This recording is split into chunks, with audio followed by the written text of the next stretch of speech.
I'm Pamela Portnoy, and no one's okay.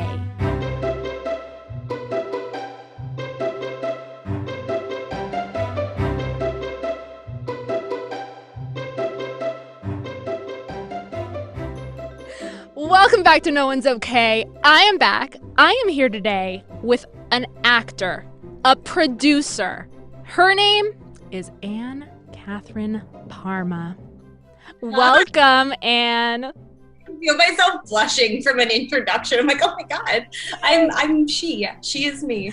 That is you. How are you? It's so good to see you. Not in the flesh, but like it's nice to see your face after a very long time of not seeing you. It's true. It's a little emotional. I'm not going to lie. Like seeing your community again after all of this is exciting. And then also just kind of painful when you realize how much time has passed. Yeah, absolutely. But it seems like everything's going spectacularly for you and like you're killing it and so much to talk about and cover. And I'm very excited to do this with you. Yeah, I'm excited. I'm excited to be here. Thanks for having me. Any time, literally. Why don't you go ahead, if you would like, to tell our audience about your journey. Start when you were born. I'm kidding. I was going to say, like, which one?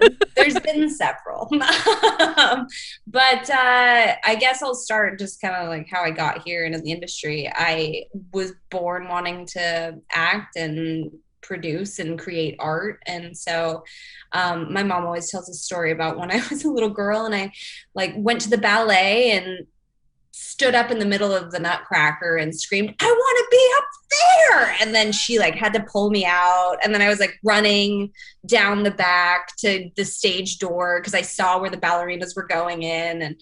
And that's how it all started. And really nothing's changed. Just fast forward several years and I love that so much. So what were like the first steps you took to like get up there? That's my mom actually, it's so funny because I'd always wanted to do it. And my mom is just this powerhouse of a woman. She's in the automotive industry and somebody that she was helping in that. I honestly don't know. I should know this story better and I don't. But one day he came up to her and he said, thanks for all your help. I really appreciate it. And since you've helped me out so much, I'm going to help you out.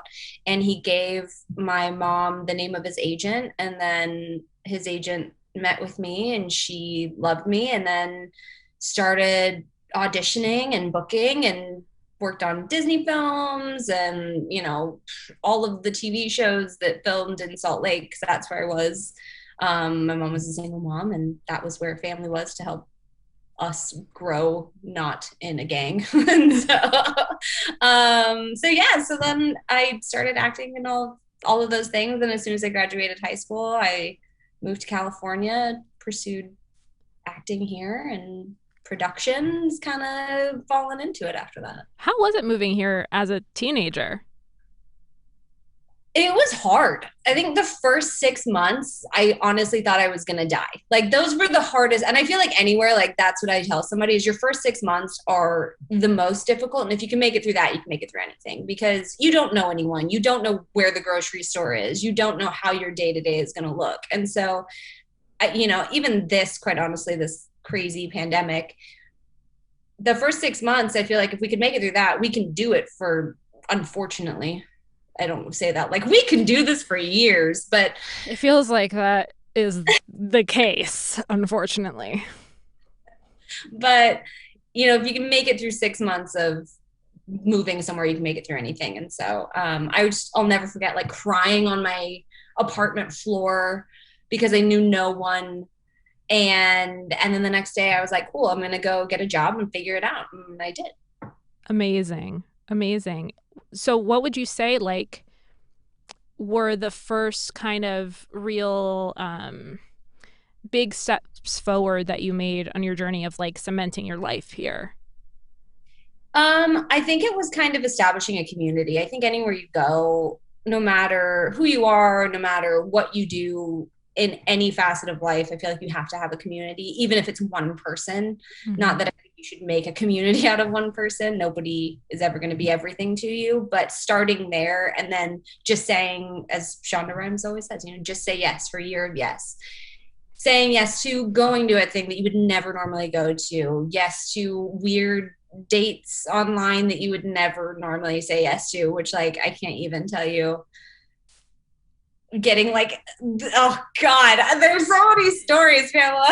But yeah, you know, going to pick up a like very under or like super low key hush hush very elite printed hat for my friend, and then getting asked out and then getting like ripped apart by the person when I was like, cool, so we still going out, and they just were like dicks about it. But then like meeting really good friends as a result of that, because I was bummed out and a friend said come hang. So I think it was just a whole lot of yeses and doing things that made me uncomfortable just to get out there is probably the best thing. That's so interesting because ever since I've known you, I've always kind of seen you as someone that was up for anything, not afraid of anything, like fucking just you put yourself out there and you're like, here I am, deal with it or don't deal with it. And I always and still do admire that so much about you, but it's so interesting to hear that you know, were dealing with things that made you feel uncomfortable. Oh yeah, I think it's funny because I think no matter who you are going into a situation, even as much as you can own who you are, right? Because I think I was born with that trait. So I'm grateful for it. But going into any situation, being like, yes, this is exactly who I am. And then watching people just kind of like turn and then just the daggers come out. And you're like, oh God, I'm sorry. Well, you know, I'll go. This isn't my place. And that's fine. I think knowing that like not every place is going to be your place. Not every person's going to be your person. And I had to kind of come to the grips with that really fast, being here on my own and not having my family here, not having friends here, and just being accepting of other places, other people's things, knowing that I'm not going to fit everywhere, but I would find a spot. So yeah. I love that so much. So anytime, Pam, call me. Got a good. We'll say that again. You got a good place here. You got a safe space of crazy. Oh, I know that. I know. You are a light in the darkness for sure. That is exactly how I picture you.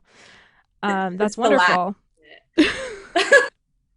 Just bursts through. It's probably my favorite one that I've ever heard in my life. It makes me so happy. My mom used to get mortified at Costco. She'd be like, "Don't make your sister laugh," and you like hear it from afar. I was in a movie theater once, and I went to go see. Oh God, what was it? M. Night Shyamalan movies. The Signs, Sixth Sense. I got on the first one. And I went to go see Signs, and I think like I outright laughed in the movie, which I don't think was the goal, but it was packed. Yeah. And I'm like down in the front, I guffaw laugh, and then all of a sudden I hear in the back of the theater, and I was like, what? And my friend who we didn't know we're gonna be in the theater, I was identified purely because of my. They're my like, laugh. that could only be one person. That's amazing. Yeah. It's me. That's amazing. Yeah. What was funny about Signs? Looking back on it, like now, I have no idea. I think it was like when the alien was like passing through the corn. Sorry if anyone hasn't seen it, but yeah, they're like passing through the corn. There's like a leg, and I think I laughed at the leg. I have to go home and watch it to go see what you were laughing at now. I really have to. I don't know. I'll probably watch it tonight and be like, oh, that was it. I'm going to like put it on Instagram for everyone that is listening to see the leg that cracked Anne up in the theater. Chicken leg that it was. Yeah. Sure. Yeah. Because especially like now, scary movies terrify me. They absolutely like to my core. I love M. Night Shyamalan's films, and I will like scare myself so I can watch them. But usually, like horror, like I can't do, because living on my own, it's like someone come sleep over and keep me company, because I can't do this by myself. Absolutely not. You enjoy movies? I mean, I enjoy the experience of taking them in with other people. right? It's kind of like how I feel about baseball games. Like I'll go to a baseball game in person, but I'm not watching the game. I'm talking to the people and eating hot dogs. Yeah, and then drinking beer. Right. Yeah. And so when I'm at a scary movie, when I'm watching a scary movie, it's like I'm not even looking at the movie. I'm like, what's happening next? I'm like looking at the person next to me. What's happening next? Okay, but really, like what's happening?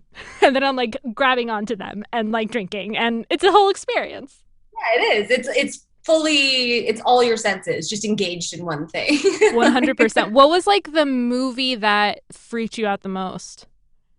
oh gosh, there's two.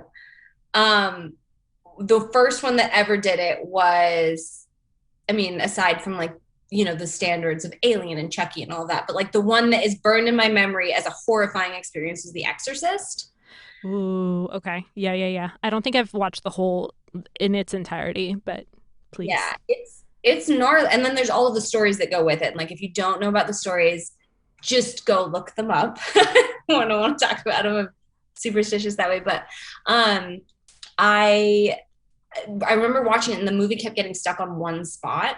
And then I was with a family member at the time and we were watching it. And then the movie just kept pausing and restarting. And then at one point, like we went over and fast forwarded it to get past that one part. And we heard footsteps go up and then a door slam. And I was like, cool, I'm not, no. So I was good after that one. And then The Exorcism of Emily Rose in theaters. I saw that in theaters too. Worse. Like, I don't know what I was thinking. And I did exactly what you do is I literally like buried myself in my friend's arm. And like to this day, he makes fun of me for it because I just had like an ear plugged. Again, the time of saying, yes, I hate scary movies. And he was like, it was a new friend. And he was like, you want to go see this movie? I was like, yeah, sure. I didn't want to see the fucking movie. Why do we do that to ourselves? Because I'm the same way. I will go, even though I know I'm not going to have fun. I will just go to like be with the person. Yeah. And I was like, this will be great. It was not great. It was like emotionally traumatizing. He still makes fun of me for it. I think I only watched the courtroom parts of that, which is like a quarter of the movie. And I was just like, cool. There's only one thing I remember about that movie. I think I like blocked most of it out of like trauma, but like I just remember there was a barn. That's all I remember.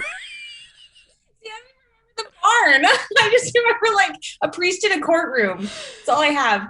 And it's like crazy when you like hear about the stories behind the filmmaking of the actual filmmaking, because I hear like I don't know if it was Blair Witch or The Exorcism. I think a lot of these movies have like really like bad luck on set, and I don't know if it's kind of it's egging on the critics like, oh, because it was a scary movie, this happened, or if it happens a lot in all kinds of movies and people just aren't making that connection. Right. Well, it's funny you say that because I did a movie years ago called Shot in the Heart, and it was about Gary Gilmore, who's a serial killer, or I think a serial killer. Like I've clearly watched the movie. But I was a kid when I did it, and I remember and it was the same thing. And Agnieszka Holland, she actually went on to direct some of House of Cards as well. Awesome. But she was this big up and coming like Polish female director at the time, and so she was directing it. And she was so superstitious, but stuff just kept going really wrong on the whole shoot. And so at one point, I shouldn't have been doing the stunt, but I was doing this stunt, and I was getting pulled on the back of a horse, or on a door, being pulled by a horse. And we like went down this hill, and it just kept getting faster and faster. And I tried to say something, but like I don't know quite how it all happened, but the next take, the door came down, and I guess like a chicken came out in front of this horse and it spooked the horse, and the horse went in the opposite direction, and I went straight into this boulder and like got knocked, like almost knocked out. I had to go to the ER. They had to like get my stunt double to like double in for some of the shots that they had to keep shooting. And then the next day, because I was all bandaged up after that, we were doing like a Ouija board scene, and again, Agnieszka Holland refused to have any Ouija board on set. So we had like a fake like whiskey glass and like, whatever made one. And my wrap kept catching on fire. That's so crazy. Just like the weirdest stuff. So I'm so like, I truly think that stuff happens and that some sets are truly just cursed. Like I actually, so many, but this one woman I used to live next door to, actually my very first apartment, she was a stunt woman in Hollywood for years, and she worked on The Shining. Ooh, I heard that there are some stories on that set too. Oh, she Aside was from like, okay, you'd wake up and your door would be locked and your luggage would have ended up on the other side of the hotel. And you've no idea, like nobody touched it. What? Yeah. I know. And then I guess there's another stunt double who woke up in the middle of the night because something was just like holding them to the bed and they couldn't move. It's just like the whole thing is just terrifying and bizarre. And so, yeah, I don't do scary movies as a result. I mean, that just reminds me of like sleep paralysis, because that'll happen to me sometimes where I'll wake up from a bad dream and like I'm still like unable to move out of it. Like because you're in the kind of in between the dream and reality. And it's like your body hasn't woken up yet. Has that never happened to you? No, I mean, I've heard of it. I just have never known anyone that like gets it. And I have like all kinds of sleep issues. Like I used to sleepwalk quite a bit, and there were times where like I would wake up in the middle of my room, and this is an embarrassing story. Sorry, listeners, but enjoy. Here I am. Enjoy what I'm about to say. I once dreamt or thought, I don't know what this was, that 3 people dressed as Elmo broke into my room, and I have like a curtain rod thing next to my bed. It's kind of like my version of a bat. It's like a really heavy metal thing. I grabbed it and I was like swinging it around at these people. And then I woke up standing in the middle of my room holding this fucking club. And I realized like I had been sleepwalking. I've also woken up in the middle of my room like wearing my sheets as pants. I've definitely like had fights with people, like arguments while I was standing up and yelling at them while we were trying to sleep. Like I think I haven't done that in a long time, but I think it was because I was like under an extraordinary amount of like stress or like, yeah, it acts up when I'm either very tired and jet lagged or if I'm stressed. Yeah. Well, and I think it's amazing what your body starts to do under stress and trauma and all of these things where your body just finds ways to cope and to let it out where you don't normally have an out. I don't know. That's incredible that that's how your mind and body were getting it out, is actually physically processing it while you're asleep. For sure. Yeah, and I think my mother occasionally does it too. She's like, I don't know, I woke up in a different room of the house. I did it when I was a kid, but I just would like eat Oreos. You just find crumbs all over your bed. Like, did I have a picnic? Turned into Cookie Monster in the middle of the night. Just yeah, that's amazing. Yeah, no, that's so interesting. That stuff fascinates me, like the superstitions and all of that like weird energy stuff with these films, because it's so common. It's amazing how it happens. It really, really, and I don't think it's only like for kicks and giggles. I truly, truly don't, because it's scary. Yeah, and being on the receiving end of weird energy on set, and then knowing people that have experienced it, and then it's tangible when you're watching it. I can't even imagine being a part of it. 100%. And I have to ask before we move to the next question, was this chicken a rogue chicken or an actor chicken? This motherfucker was an actor chicken, and he messed up. I hope they fired him and like, I don't know, turned him into the leg for the aliens and signs. Go I don't know. cluck somewhere else. Gone, rejected forever from chicken unions across the land. Wow, that's so wild. Yeah, it was. Wow. Yeah, it's rogue chicken. Well, I'm sorry that happened. That must have been very scary for you. Oh, thank you. I mean, from what I remember, it was fine. Like I was surfing on the door, and then I was knocked out. Yeah, and got to kind of walk around, but I did have a very massive bruise from like my knee to my rib cage, and yikes. Yeah, that's. It's like a story now. It's a great story. The room for approval. I mean, Anne comes in armed with her stories. I love it. I didn't realize how many I have. You're a treasure trove. Daniel Travis, who was a previous guest on the show, was like, Anne would be an amazing guest for you. I'm like, oh, I know, I'm gonna get her. Yeah, good old Daniel. I know he called me and he was like, "Have you watched the show yet?" And I was like, "I have it pinned. I'm watching it tonight." And he was like, "Good. You should do a little call out to you." And I was like, Little something something for you. "Oh, oh, 2021 for you." I love Uh, that so much. You correct me if I'm wrong. You've worked in casting before, right? I have worked in casting. How was that for you?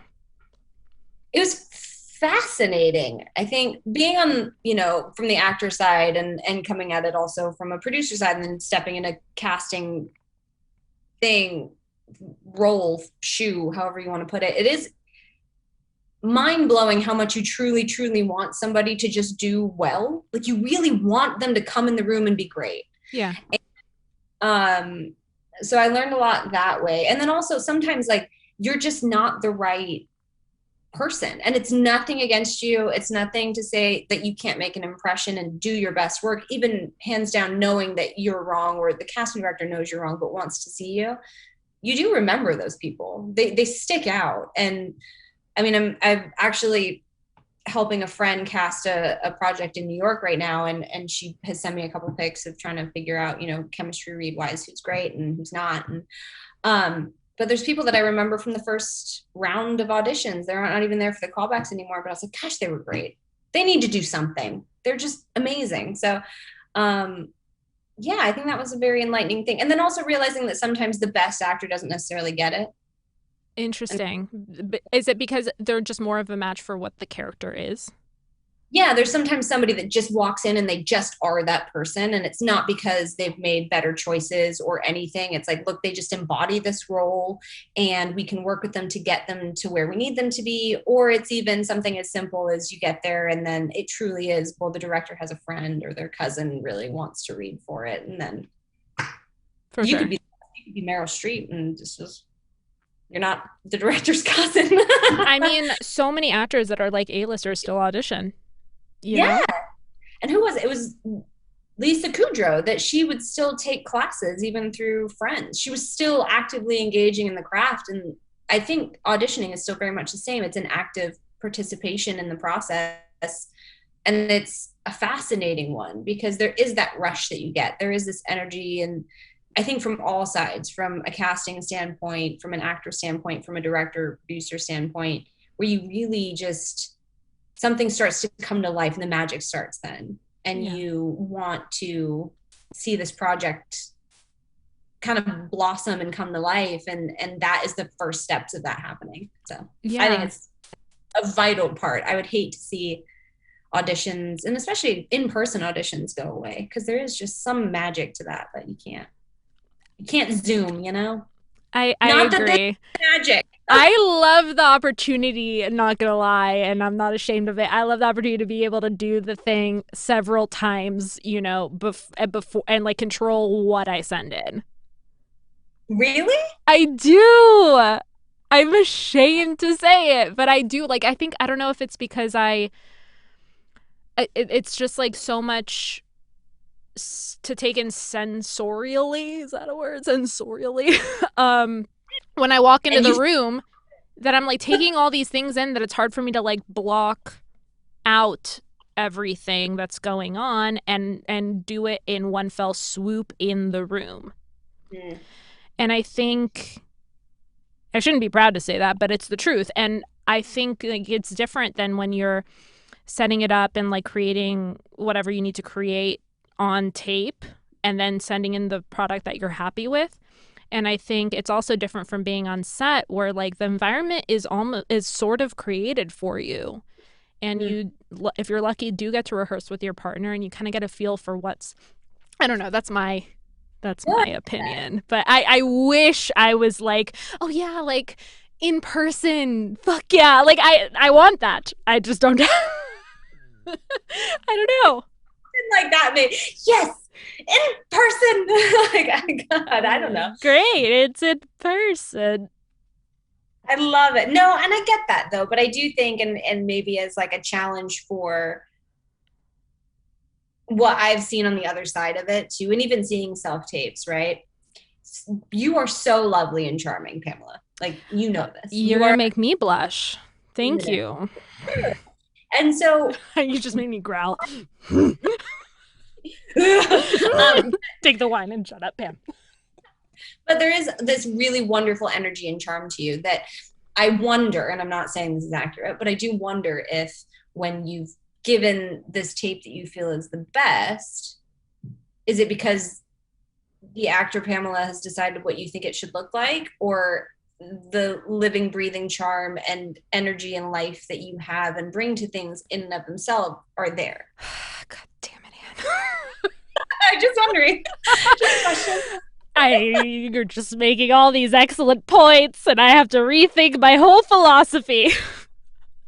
No pressure, but just go home and rethink everything. I'm going to reevaluate my whole existence now. Thank you. How are you? I'm not okay. That's so interesting, and thank you. That's very sweet of you to say that would be a contributing factor. That's so interesting. Amazing. And I really like that you said that casting is rooting for you, because I think a lot of the time, and I love, casting. You're one of the loveliest people on planet Earth. Jason, my producer, is a casting director. I love these people, but like it's that thing of, you feel like you get so wrapped up sometimes in like what you're trying to accomplish in the scene and whatever, and you get nervous without realizing, like, yeah, it's their job to like to say yes and to like find you. So yes. They're rooting for you so desperately. Yeah. So desperately. And I think, like, and back to what you're saying too, you get kind of stuck in your head of what you want this moment to be when you walk in the room, right? And I think every actor falls. I have arrived. I am here. I'm solving all your problems. Hello, it is me. But kind of, right? And if you walked into the room with that kind of confidence, was it George Clooney had that kind of, was it BDE? Like, he just walks in and is like, okay, cool. He is going to solve some problem. But there's a thing too, and there's a life to, it might not go the way that you planned it, but like, how lovely if it didn't. For sure. And I think that's the first time I've heard BDE on the show, so yes. For it. All about it. Very good. What you are, identify as, whatnot, everybody needs some BDE. Everyone needs it. I love that so much. Don't know. It's big dick energy. Yes, you guys. If you didn't know, I mean, the fact that I knew what it was tells me like you're a little behind, because I am always like the last one to find out about anything, and I'm not the cool social media person. So if I knew that, guys, you're welcome. Just like super aged ourselves, and now everyone's like irrelevant. Anne is an irrelevant guest. They're like, actually, we don't say that anymore. It's like really not the cool thing to say anymore. Yeah, it's actually something completely different. Like, no one uses TikTok anymore. It's like, as I just start like getting into it. Someone's like, you have to get TikTok, and I was like, okay. I feel so cool every time I post a TikTok-y. A TikTok-y? No, that is the new thing now. Can you help me with the TikTok-y? I am such an old lady when it comes to that stuff, but very good. Anne, you are also a producer. I am, yeah. How'd you get into that? Oh boy. I know. Deep sigh. The deep breath of, well, so it was at a time in life when I was looking for just something creatively, right? Some sort of outlet, some sort of something. And I was in a class, and part of what we were doing was reading new plays from writers that hadn't been created, produced, anything. And there was this one that I just fell in love with, and I knew I had to do it. The writing was brilliant, and I ended up doing, it was a play called Synthesis. And I was like, well, if no one else is going to do it, I know I can make my money back. Like that was kind of the thing that I went into, is like, I can budget the crap out of this and I can make my money back. I can figure it out. I just need somebody to direct it and to cast it. And at the time, the class was with a gentleman named Stan Zimmerman, and he has been in Hollywood for years. He knows everybody, and he was the one that brought the piece, and so he knew this kind of unknown writer. And I completely blanked on his name. The writer, is that the worst? Oh, that's okay. We can put it in the caption, or we can just like quickly look it up if you want me to. It was brilliant, and I don't. We'll find it. We'll find it, and I'll tag it on. It's just, swipe Look down. below at the box, and yeah. Wow, Pamela, good job on YouTube. Look down at the description box. We'll put the name of the the playwright. It's like a pop-up. But yeah, so we had just kind of embarked on it, and he was like, yeah, you'd be a great producer. You're organized and detailed, and you should do it. And I was like, cool, I'm also going to star in it. And he was like, right, it'll be fine. And it was great. But we had Julie Gale, who is probably one of the best ensemble casting directors that I know, put together this brilliant ensemble with Michael Minto and Mara Hill and Clayton Ferris. And I don't think I made it through a single rehearsal without just laughing. And Clayton would always stop me and be like, you have to make it through, Anne. Okay. I did when the time came, but I did not keep it together the whole time. But that was kind of it. And then it was just this foray, and Stan was gracious in helping kind of walk me through and teaching me kind of about press releases and what that would look like, and critics and getting them in. And then we just kind of built this whole thing. And then we went on to work together again on a play called The Diary of Anne Frank.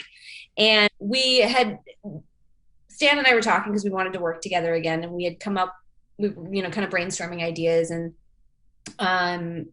he had recently watched something on CNN that was talking about kind of the ICE officers and the camps that everyone was going into. And CNN had equated what was going on to the Holocaust and to Jews going into hiding, because so many undocumented immigrants were going into hiding at the time with churchgoers. Is actually what the story was about on CNN. Was this woman was like, I had to do something, so she was hiding immigrants. And he said, well, what, it kind of reminds me of Anne Frank's story. He goes, what if we did it with an all Latinx cast? And I said, yes, we have to do it. And I had just chills all over my body, and I knew, and I said to him, like, we're going to piss people off. This isn't going to be okay.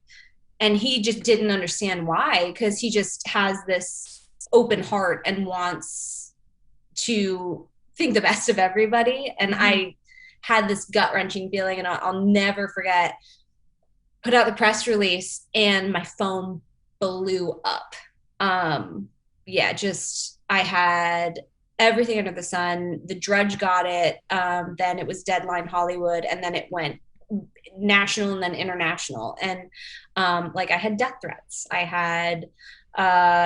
had people trying to shut us down. The Anne Frank Foundation actually tried to shut us down because stories had gotten out there that we were changing Anne Frank's story, and we weren't, but we had to defend that. And so Stan actually had to go on CNN and talk about it. And it was just a mind-blowing time. But I was so passionate about it because we had these brilliant actors. Again, we worked with Julie Gale and found these incredibly talented young actors who were so in touch with this piece and in touch with what this represented. And Emiliano Torres played the father, and he just, every time he did that closing monologue, I wept, just big baby tears, because it was so beautifully staged and acted, and I just couldn't not. But it was one of those things that kind of defines like why you put yourself, like why you make art, is it's not meant to be safe or comfortable necessarily. It's meant to inspire people and inspire conversation. And I think the thing that did that for ours was we had an ICE officer on the poster, and that was really, I guess, provocative for people. And so we just kind of went with it. And that was probably my favorite piece. And then I was gearing up to do another one just before COVID. And the conversation ended up happening as it was, but my hope was to do a short film kind of talking about what ended up ultimately being George Floyd's demise, was the juxtaposition of how white people and the white privilege that happens when you're driving around in a car versus any other race. And unfortunately, the conversation was had as it was, but that was my next goal. So on to the next project. Was that supposed to be a theater piece, or was that a short film, if I remember correctly? No, that one was going to be a short film. There was another theater piece that I still have percolating. Okay. If it opens up again, but I think it's still a very valid conversation to have, and I'm still very excited about what it would represent, specifically education. I went to a high school on the other side of the tracks, essentially in Utah, which sounds silly, but I'll never forget like pulling up and people had been shot outside our school, and that was just kind of what you pulled up to.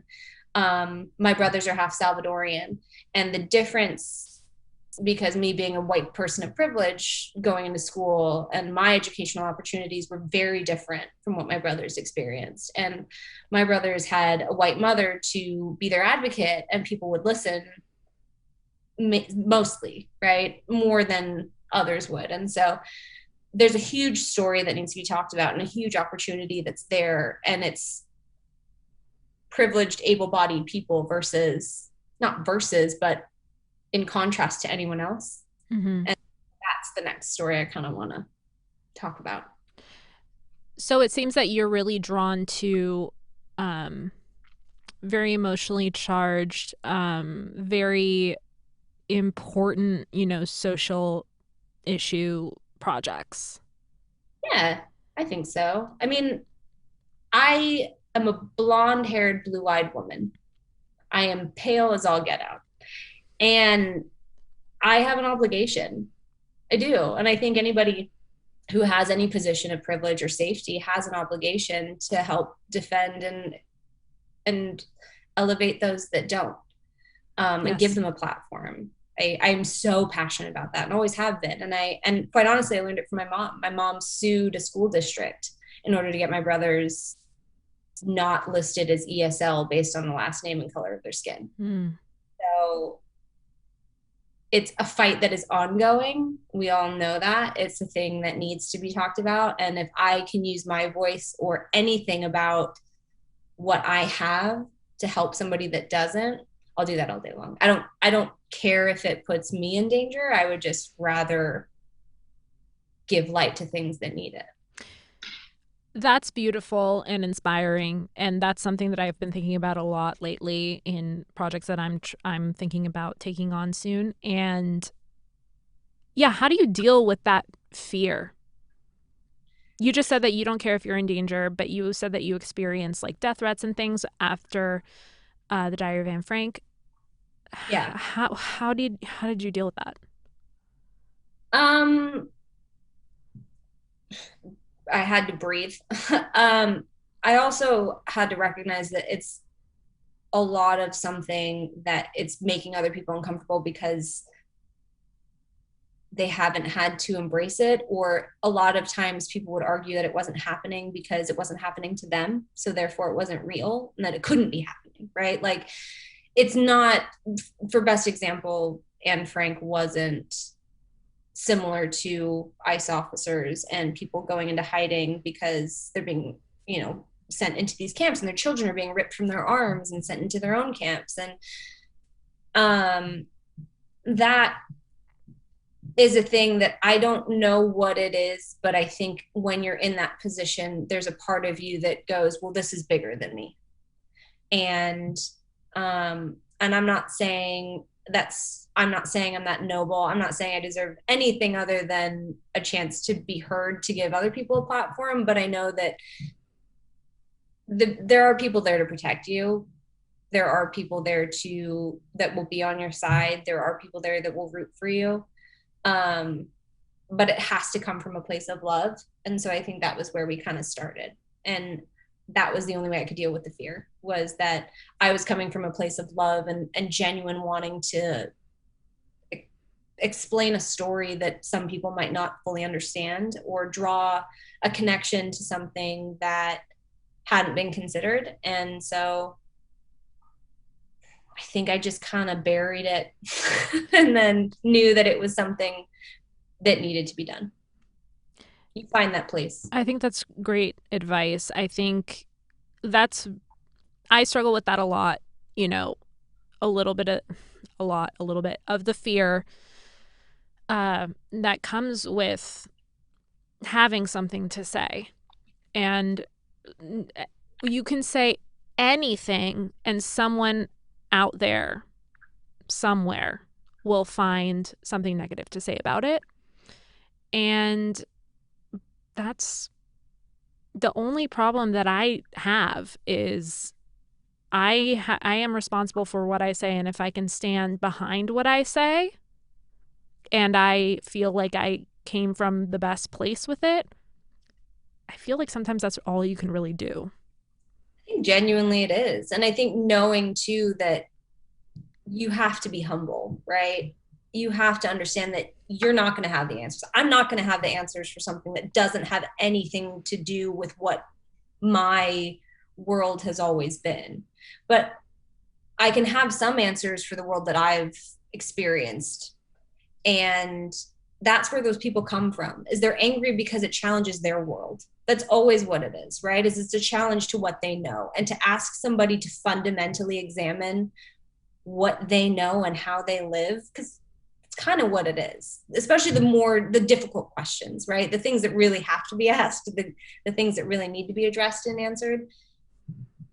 They challenge people fundamentally, and that's where their fear comes. And typically when someone's scared, they don't say I'm scared and they don't retreat, they attack. And that's where you have to come at it with all the love and give this platform to somebody else. Is, yeah, you are doing your best, and that's all you can do, is you're doing your best, and you're not going to say it right, but at least you're saying something, because silence is worse. 100%.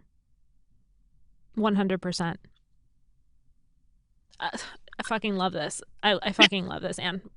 Yes. I think you're really brave, and I think speaking your mind, regardless of, you know, what someone thinks, is just, it's a very powerful thing. And I admire you for being able to do that. Oh, well, you can too. You do. You're doing this. This is amazing. Thank you. A not brave thing. It's an incredibly brave thing. You're also asking questions. You're taking the time to listen. You're gonna make me blush. I'm gonna hide behind my microphone. I don't think I've stopped this whole time, or I'm just sweating.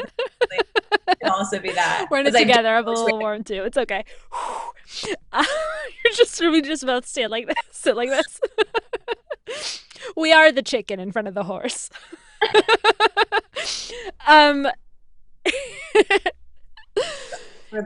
You also produced On an Average Day with two of our previous guests, James Liddell and Drew Kenny. I did. Oh gosh, I would just walk very far for those. I was gonna say like across the desert, and I was like, that's a lot. I thought you were gonna say 1,000 miles. Yeah, walk a lot of distance that I wouldn't normally walk in LA for these people.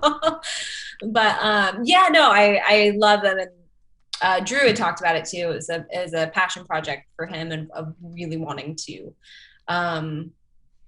do the piece. And so I had learned, you know, anything that I am connected about and excited about, and you want to work with people who you're excited about and who are excited about you. And we got to put together On an Average Day, and that was an incredible project. It was an incredible project. I always think about, you know, when you're collaborating on a theater piece or like a film, you always kind of want to be surrounded by people that like you don't mind like being in the trenches with.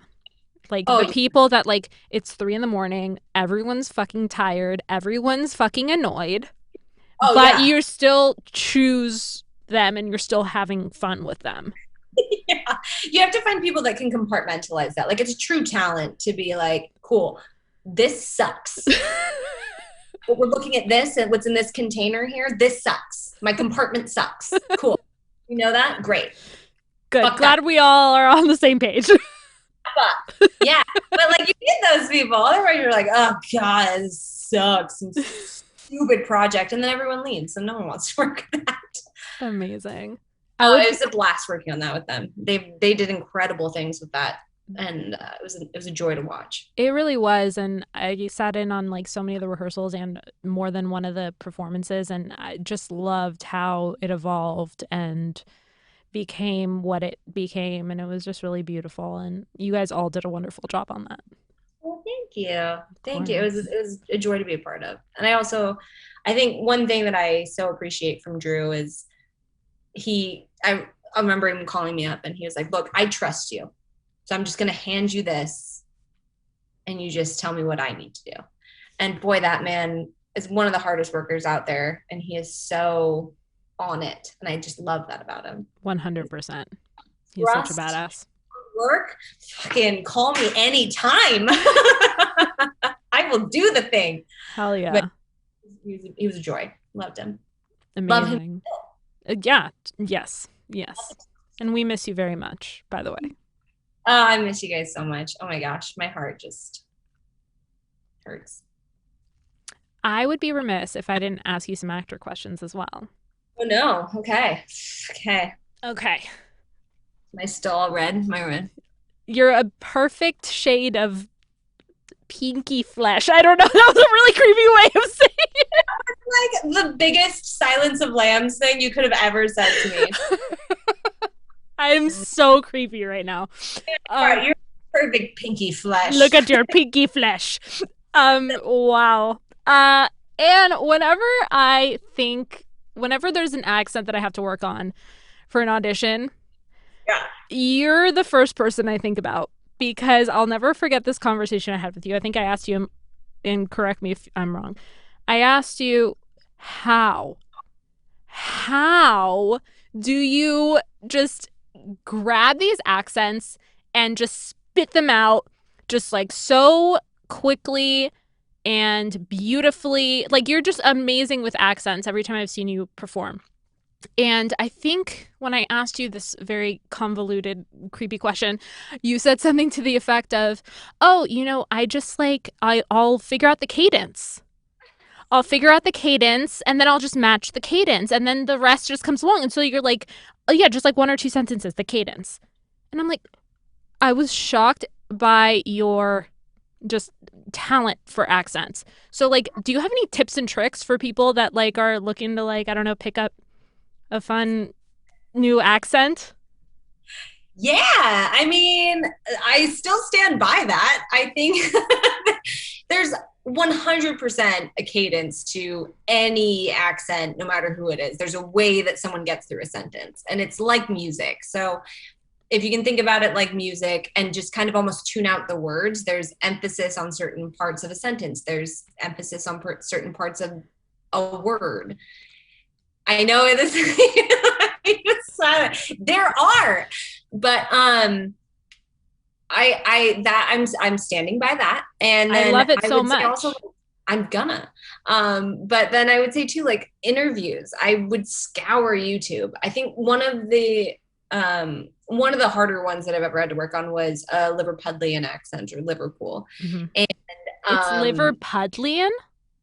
Yeah, I've never heard Liverpudlian. I'm learning all these new words from you today. I would have just said like Liverpool. I'm just committing to them. They could be wrong. I don't know. I like it because it's like puddle. It's cute. And why was that one particularly hard for you? Because that one, there's a cadence, and then there's also they eat part of the word. I don't know how else to put it. Like, I'm going to say this sentence, and it's going to be in an accent, and I might butcher it because it's been a minute since I visited this accent, but it's I love this so much. I'm so excited. I am coming in, aren't I? There's they eat part of it. So it's like they're coming in from here, and it just gets in their nose and the back of their swallowed throat. Right here. Yeah, it gets stuck in the back of their throat, and I don't know how Yeah. else to put it. And then it's uh yeah, the sentence that I always kind of grab onto, and there's usually one sentence that I'll try and like get into an accent with, and that one is it, because it was the play that I was working on, Educating Rita, and it was the accent that goes with it. But the I am coming in on site. It's just the way that she says it. It's just Oh, that's so good. Love that so much. Okay. I'm gonna have to just like call you and like have sentence suggestions from you. Like, and I've got to tackle an Australian or a Scottish accent. Give me a good sentence. oh man, yeah, no, that one I'd have to like. But then you have there's so many resources, right? Like YouTube. There's also influencers on Instagram, or Mhm. I say influencers, but like Celeste Barber. Just watch her for a minute, and she'll Oh, that's just. so true. But you can just listen to a couple things that they say, and there's things that again just kind of get repeated, and then it'll just kind of get you into the world of it, and then you just kind of. It almost sounds like you're repeating the same cadence every time you do it, or every sentence that you say. So, but then eventually it kind of, you find your way into it. I go like this because it starts to roll, and then you don't sound like a broken record of like, that's It's so funny. my I've growth. always had like trouble between like Irish and Scottish when it comes to accent work, and I was marathoning Harry Potter because I was sad, and there was like an Irish character, and I like automatically just said it. I was like, oh my god, did I just do it? And I got so excited. So yeah, immersing yourself in it, I think, is very, very helpful. Yeah, I've never found like what is it, the accent discs Library. Oh, the discs. I know exactly what you're talking about. help me, because I'm also like, this is a very studied version of this. Like, I want to hear it from the horse's mouth. I want to like talk to the dude who's like working in the dregs of Michigan and like Detroit, and that like, I don't know, but I want to talk to that guy, or at least want to hear an interview with him. There's an interview with him somewhere. 100%. And I remember I studied abroad for a summer in England, and I had a friend there that was British, and I was having a conversation with her, and I would automatically, without even thinking, like start copying her accent. Yeah. And she looked at me funny, and it was because like when you're immersed in it for a good amount of time, you just start doing it. And I'm like, I'm not trying to make fun of you. It's just coming out. And they're all like, sure. Sure, it's fine. I don't even know why. Did I just? Sure. I just did New York. It's fine. It's fine. We're gonna move on. See, I'm just like showing the world how bad I am at accents. It's fine. I'm a hard worker. I make up for it.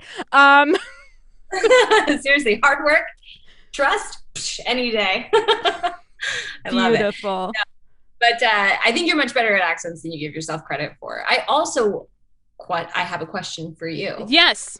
So you were in England. Mm-hmm. What were you doing in England? I was studying at a summer Shakespeare program. So did everybody ask you if you were Keira Knightley? That's really funny. I You know- thank you for that comment. Hot face. You have to match my like pink flesh, apparently. You're fleshy. My pink flesh.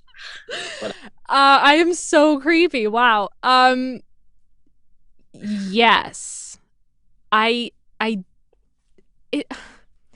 is there a way to just say, yeah, I get it all the time without sounding cocky? Because I do understand it's like I take it at least as a huge compliment. So I don't be like, yeah, I get it all the time. No, but like I do get it a lot. And I remember specifically we did a day trip to London because we were in Oxford, and so we went down to London for the day. And we were going through a museum, and I was standing by myself waiting for my friend. I think she was in the restroom or something, and this like group of people were pointing at me. And I was like, oh, they probably think that I'm her, because people have like come up to me and like said, oh my god, we thought you were her, but then we like took a closer look and you weren't. I always take it as a huge compliment. It is a massive compliment. Thank You you. should. You're beautiful. She's beautiful. Thank you. And she's so crazy talented. She's such a good actress. And I love watching anything that she does. I feel like she's come into her own as she's gotten older too, as silly as that Oh, sounds. she's like very outspoken about like what she stands for, and she's very yeah, confident and just badass. I And love it. I'm like, if hey Kira, if you have like a sister that you need to cast. Will really like call you. Well, so that happened. So I had red hair for a long time, and they were doing the X-Files reboot, and I was like, cool, call me because I could 100% play Gillian Oh Anderson. my god, you're so right. Like I was at an audition and I had some, it was not as exciting as yours. It wasn't a group of people. It was just one creepy dude, but he just kept staring at me when I had red hair. He's like, He look was at like, your pink flesh. yes, rose colored glow. And but yeah, he was like, just a really big fan. And I was like, I'm not Gillian Anderson. And he just like couldn't grip that. But that was, He was arguing with you about it? he wasn't arguing, but there was like that moment of like, I don't care, where you're like, okay, this has crossed the line of, it's like, Yeah, that's uncomfortable. People need to have like boundaries, which makes me like I do sort of feel bad. Like that's probably something they do deal with all the time. oh yeah. Yeah. Can you imagine? Like I wouldn't, they're probably much nicer than I would be. But then like you think about like Keanu Reeves. Apparently he's the nicest dude in the world. He is. Man, I did man. meet him, and he is literally like, You got to meet him? I saw him at a restaurant and I couldn't help myself. I had to. He was sitting alone. Like I didn't interrupt him or anything. He wasn't like in the middle of his meal. He was just sitting there. And I saw him and I was with someone and we went up to him and we're like, we fucking love you. And he's like, oh man. And he stood up and he's like, guys. And he like talked to us for 5 minutes. And it was like, I get it. I get why people love him so much because he's divine. Jealous. Yeah. He's just all of those things that you want anyone to be when you meet him. And I say that like we hang out all the time. I've literally never met Keanu, but I've built him up in my head to be, this pedestaled echelon of a human. Like Yeah. Keanu in my life. Ooh, This is yeah. manifesting Keanu, really. If you're listening, Keanu, I Keanu. really would love to hang out with you. You can DM me anytime. I'll answer. Slide into her DMs, Keanu. God, please.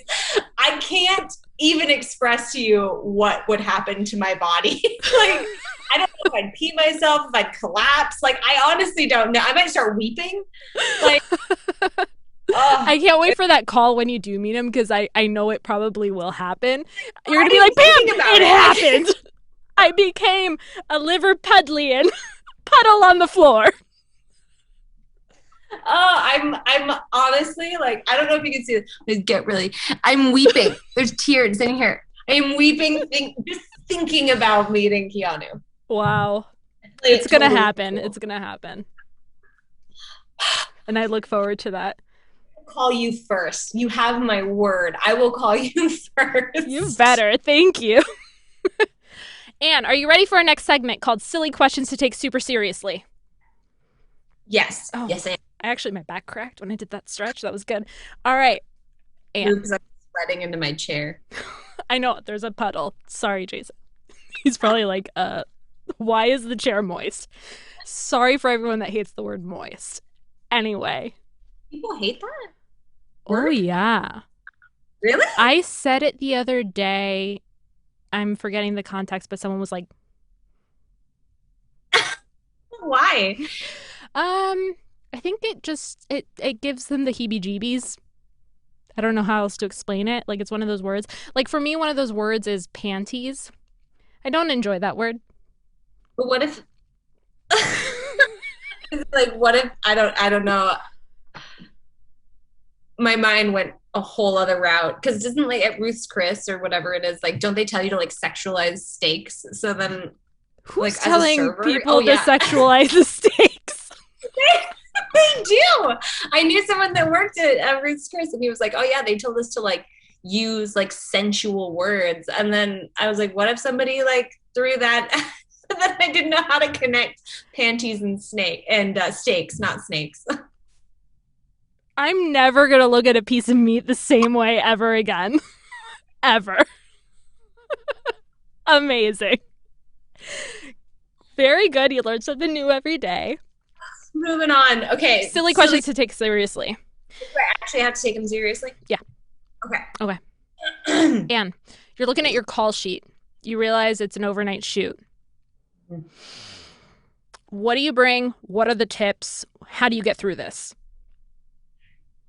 If you're Pam, you sleep on the table. But what? I mean, it's so cheesy, but like coffee and a good attitude. I don't know. Like everyone's gonna be pissed. No one's gonna enjoy that. No, I do remember I did one night shoot with you. And Yeah. we were sitting at a table together, and I'm pretty sure I passed out like on the table. 100% did. And I was like, we can't go. She's asleep. I did not miss a cue. No, you didn't because I paused production. Shut up. Did that happen? I'm gonna have to get James in here and be like, did I slow things down? Coffee and a positive attitude. I love that answer. Yeah, that's what I would bring. Okay. And this is a very random question. I love them. What are your favorite sounds? Ooh, rain on a beach. Rain on a beach? Rain on a beach. And my ultimate favorite sound is an orchestra warming up. Really? Oh. What is it about it? I love that it starts small and then it just kind of grows and like envelops you in sound. And it's this harmonious, connected thing that starts in one spot and just grows and then all kind of wraps up. It's just this beautiful connection of sound and tuning and instruments and all of this moment and all of this energy connecting into one thing. And I just love it. It's so funny when you were talking about that. I felt like the way I feel when I am sitting in the audience waiting for the show to begin. And it's that feeling of excitement and like you can feel the energy that's happening from the orchestra pit to the wings of the stage. And it's like this anticipation. So like I think when I hear an orchestra warming up, I feel the revving, the anticipation, the excitement. That's a cool absolutely. One. Yeah. So I find it so peaceful. I love it. Just my favorite sound. I love that so much. When were you at the beach while it was raining? I feel like I was a kid, and I think it was up in Santa Cruz, and it just somebody we knew, my babysitter's brother, I believe, had a houseboat, and so we got to kind of go along the beach, and then he had his boat docked somewhere, and it just was so transcendent. I don't know how else to put it. That's so beautiful. That's amazing. Good answers. I love that. And where can our listeners follow you, and what are you working on next? Well, I'm not on TikToky. TikToky. But the best place is probably Instagram, just at AK Parma. And that's the best place to get in touch, follow. I'll follow you back, check it out. I check my DMs. I'm one of those people, but yeah, it's best spot. And then the piece that I was actually speaking about earlier, the education piece, and getting that now that theaters are opening up again, I would love to get that on its feet. Beautiful. That's so exciting. I think I read one of the earlier drafts, and it's a great piece, so I'm excited. Yeah. Thank you. I'm very, very much looking forward to it in its full glory. So. And I want to say before we wrap, you just had a beautiful baby and you just got married. So I just want to say congratulations. Thank you. Thanks. It's been a trip. It's been a trip. But yeah, thank you. So wonderful. Congratulations. And are you okay? Yeah. I'm learning to be. Learning to be. Yeah, I think if I'd be lying to say I always am, and I'd be lying to say I'm not. I know there's parts of me that are, and there's parts of me that aren't, but I'm working on all of it. And as a whole, I'm getting there. I'm learning what this is now and who I am now. And Um, I love seeing that and hearing that. it's a process for sure, but I am giving myself the space to get through it. And that I think is all we can do for ourselves, is give ourselves the grace to be whoever we need to be without an expectation of who we thought we should be. That's amazing advice that I should take.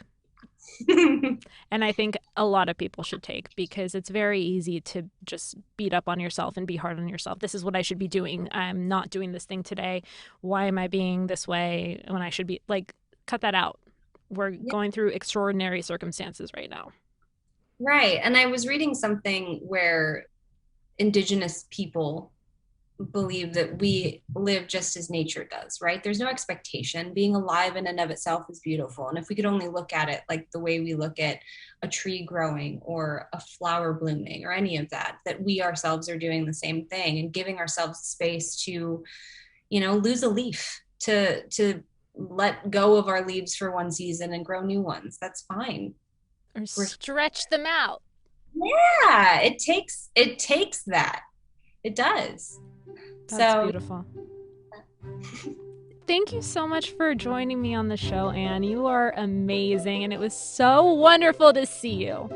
Gosh, it's so wonderful to see you. I wish I could be there to hug and kiss you, but I'm doing it from here. Likewise. Mwah. Thank you so much for joining us today. We will see you next time. Bye. This podcast was produced by Jason Crow and me, Pamela Portnoy, with music by Jordan Ross Weinhold. You can follow the show on Instagram and Facebook at No One's Okay, and please don't forget to subscribe and leave a review. We love kind reviews.